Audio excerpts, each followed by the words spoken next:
I've spent all of my adult life either addicted to gambling or campaigning to change it. So I can relate to a lot of what Clark has said.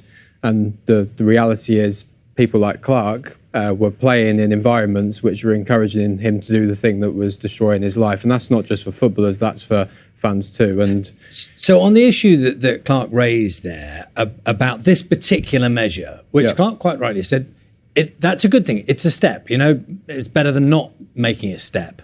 But in the great scheme of things, to do with the bit of betting that's most visible, that is most alluring, what sort of difference could this make? I think it'll make a huge difference. It will start to denormalise gambling to young people. No gambling advert is seen more than one on a Premier League shirt. So to start with this makes sense. It's not perfect, but I do genuinely think it could be a tipping point about how we see and treat gambling in this country.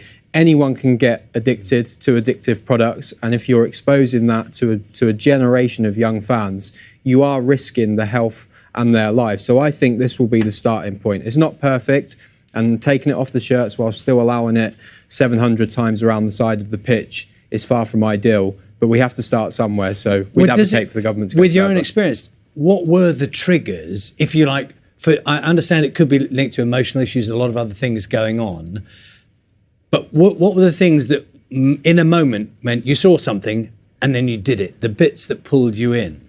I think for me, it was the ease and accessibility of gambling as a young person that drew me in.